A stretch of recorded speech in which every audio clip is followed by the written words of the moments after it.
Περιοχή ιδιαίτερου οικολογικού ενδιαφέροντος για την Ελλάδα και την Ευρώπη έχει χαρακτηριστεί εδώ και χρόνια η Αλόνισσος. Το μικρό αυτό νησί των Βόρειων Σποράδων που πρόσφατα φιλοξένησε το Διεθνές Ανοιχτό Σεμινάριο Αειφόρου Ανάπτυξης και Οικοτουρισμού.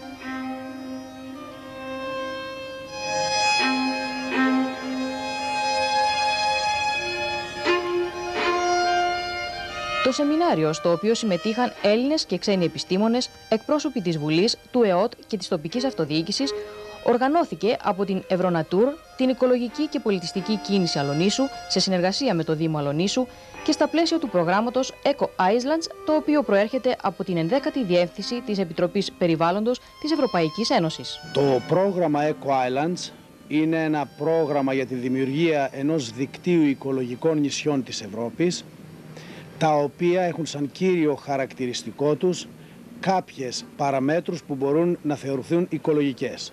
Και μια από αυτές είναι το ασύγκριτο φυσικό πλεονέκτημα το οποίο έχουν σε σχέση με άλλα νησιά και το ανέγκυχτο του περιβάλλοντος τους. Αφορά 6 ευρωπαϊκά νησιά, μεταξύ των οποίων είναι η Αλόνισσος από την Ελλάδα, η Έλβα της Ιταλίας, η Φουέρτε Βεντούρα της Ισπανίας, η Γιούμα της Λιθουανίας, η Λαπάλμα των Καναρίων και η Πέλγουορμ της Γερμανίας.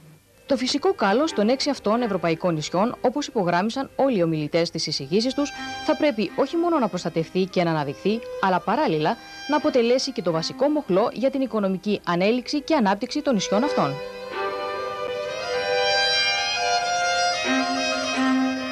Το Ευρωπαϊκό Περιβαλλοντικό Πρόγραμμα Eco Islands προβλέπει επίσης συναντήσεις και ανταλλαγή εμπειριών πάνω στα αποτελέσματα του σεμιναρίου με τα άλλα νησιά. Έκδοση κοινού τουριστικού οδηγού για τα 6 νησιά και διανομή του στα μεγάλα τουριστικά γραφεία της Ευρώπης. Ακόμη, προβολή με κοινή αφίσα με κύριο θέμα κάθε νησί και υποθέματα άλλα 5. Για την παρουσίαση τέλος των δραστηριοτήτων των επιμέρους συνεργατών του προγράμματος προβλέπεται συνέδριο για την Άνοιξη του 1996. Όχι, δεν απενεμεί.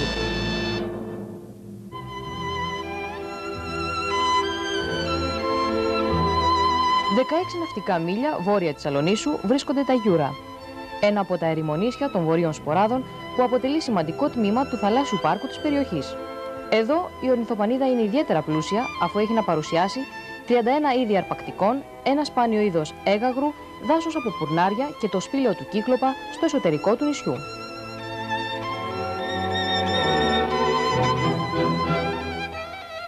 150 μέτρα πάνω από την επιφάνεια της θάλασσας βρίσκεται το σπήλαιο του Κύκλοπα, με πλούσιο διάκοσμο από σταλαγμίτες και σταλακτίτες.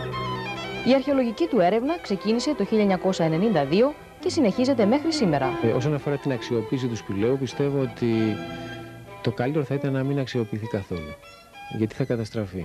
Είναι μοναδικό στις Σποράδες και εκτός αυτού περιέχει και ένα τεράστιο αρχαιολογικό πλούτο.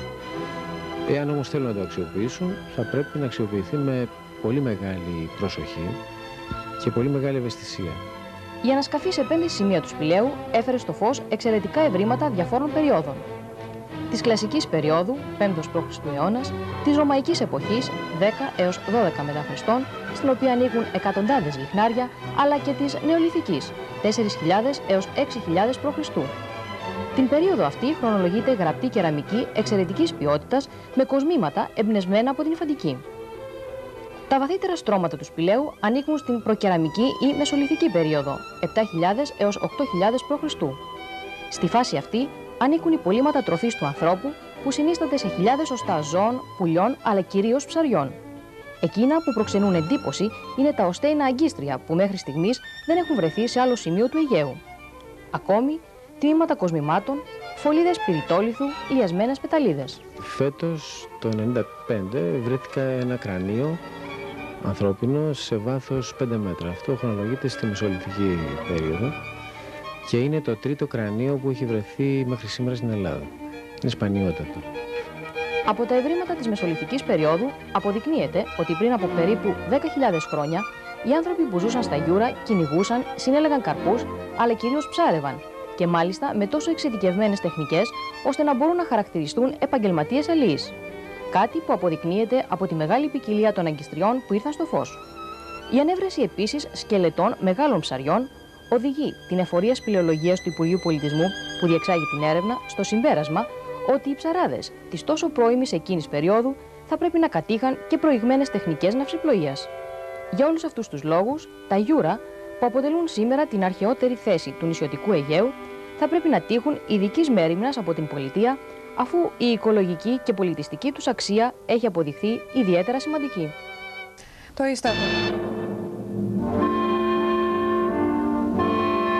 Αλόνισσος, Περιστέρα, Κυραπαναγιά, Γιούρα, Ψαθούρα, Πιπέρι, Σκάντζουρα είναι τα 7 νησιά που αποτελούν το Εθνικό Θαλάσσιο Πάρκο Αλονίσου Βορείων Σποράδων. Νησιά με ακμαία οικοσυστήματα, ενδιαφέρουσα γεωμορφολογική δομή, σημαντικά πολιτιστικά στοιχεία.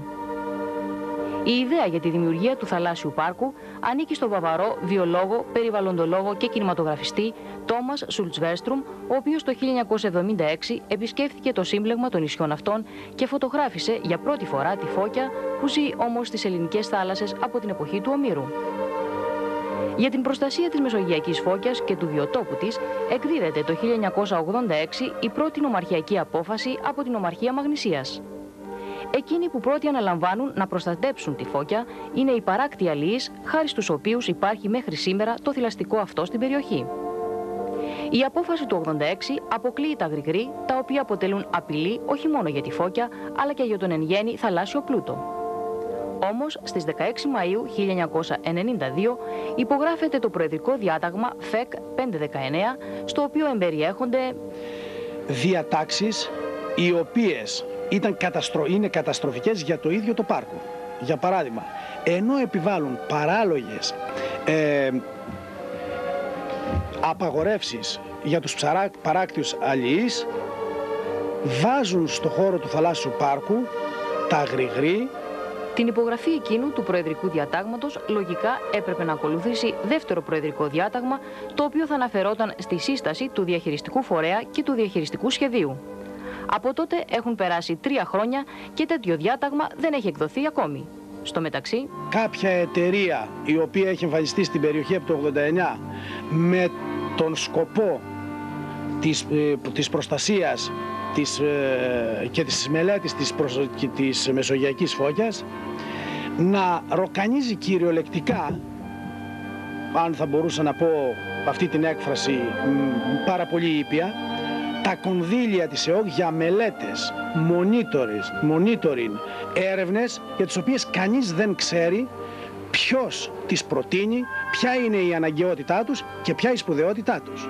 Από το Μάρτιο του 1995, με ομόφωνη απόφασή της, η κοινότητα Αλονίσου, μαζί με όλους τους τοπικούς φορείς, έχει υποβάλει συγκεκριμένες προτάσεις για την τροποποίηση ή κατάργηση όλων των παράλογων διατάξεων που εμπεριέχονται στο Προεδρικό Διάταγμα του 1992, ενώ παράλληλα έχει ζητήσει την σύσταση ανεξάρτητης και αντικειμενικής επιστημονικής επιτροπής προκειμένου να ελεγχθεί το έργο από οικολογικής και επιστημονικής πλευράς της εταιρείας η οποία δρά στον χώρο του Θαλασσίου Πάρκου Αλονίσου Βορείων Σποράδων.